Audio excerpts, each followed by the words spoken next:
మన తెలంగాణ ముద్దుబిడ్డ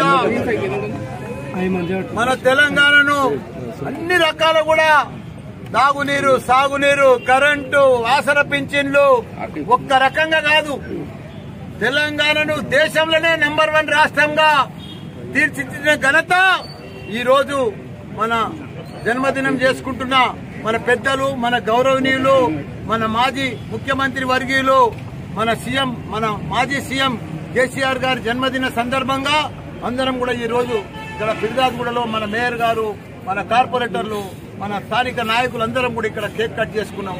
ఏది ఏమైనా గొప్ప మహాత్ముడు మన సీఎం, మాజీ సీఎం కేసీఆర్ గారు. మనం చూస్తా ఉన్నాం, ఆయన కొన ప్రాణం దాకా తెలంగాణ కోసం ఉద్యమం సాధించిండు. ప్రాణం పోయినా సరే తెలంగాణ రావాలని చేసిండు, కష్టపడ్డాడు, తెలంగాణ తెచ్చిండు. తెచ్చినాక అదే రకంగా 10 ఏళ్లు కళ్ళల్లో ఒత్తులేసుకొని ఒక చరిత్ర సృష్టించిండు తెలంగాణ రాష్ట్రానికి. ప్రతి రంగంలో కూడా ప్రతి ఒక్కరికి కూడా కులమత భేదాలకు అందరు కూడా ప్రతి కులం కూడా అభివృద్ధి చెందాలని చెప్పి కుర్మలకు గొర్రెలు గాని, ఇదంతా యాదవులకు గొర్రెలు గాని, ఇవన్నీ కూడా ముదిరాజులకు చేపలు గాని, ఇవన్నీ కూడా ప్రతి ఒక్కరికి అభివృద్ధి చేసిన ఘనత మన కేసీఆర్ గారు.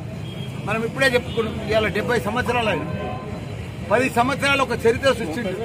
కాబట్టి ఆయన ఇంకా 110 ఏళ్లు నిమ్మడంగా హాయిగా బతకాలి. ఇంకా తెలంగాణని నంబర్ 1 రాష్ట్రంగా తీర్చిదిద్దాలి, ఇంకో లెవెల్ తీసుకుపోవాలి. ఇలా కేటీఆర్ గారు కూడా మన హైదరాబాద్ ను ఇంకో లెవెల్ తీసుకుపోయిండు. ప్రపంచమే గుర్తింపు తగ్గట్టుగా మన హైదరాబాద్ తీసుకుపోయిండు. వీళ్ళు వచ్చిండ్రు ఇప్పుడు కాంగ్రెస్ వాళ్ళు 6 గ్యారంటీలు అంటున్నారు, 13 ఇస్తామంటున్నారు.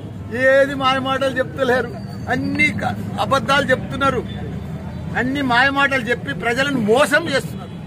గత 56 ఏళ్లు కూడా వాళ్ళు పరిపాలించారు, వాళ్ళే కాంగ్రెస్ వాళ్ళే. ఏం చేసిర్రు? భారతదేశాన్ని దివాళి తీపించారు.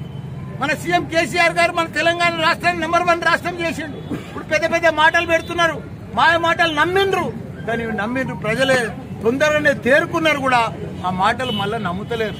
ఇప్పుడు అసెంబ్లీలో రోజు తిట్లే, ఇంత దరిద్రంగా నేను ఎప్పుడు చూడలే. అసెంబ్లీలో రోజు తిట్ల పురాణమే. వాళ్ళు ఒక దాదాలు ఒక పైల్వాళ్ళు మాట్లాడినట్టు మాట్లాడుతున్నారు అసెంబ్లీ. అదో పెద్దదా, అదో లెక్కనా? వాళ్ళు ఎక్స్పీరియన్స్ వాళ్ళు ఉన్నారు కాంగ్రెస్ వాళ్ళు. మా దాదాలు పైల్వాళ్ళు గుండాలు మాట్లాడుతూ అట్లా మాట్లాడుతున్నారు.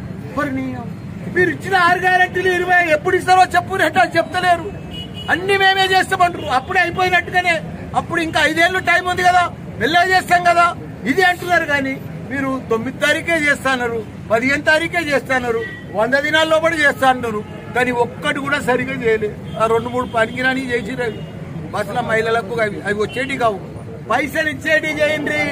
4000 పింఛన్ వేస్తాను గదేయి, రైతులకు రుణమాఫీ చేస్తాను 2 లక్షలు గది చెయ్యి, రైతు బంధు చేస్తాను 15,000 గదేయి. అవన్నీ చేస్తలేరు, మాటలు చెప్తున్నారు.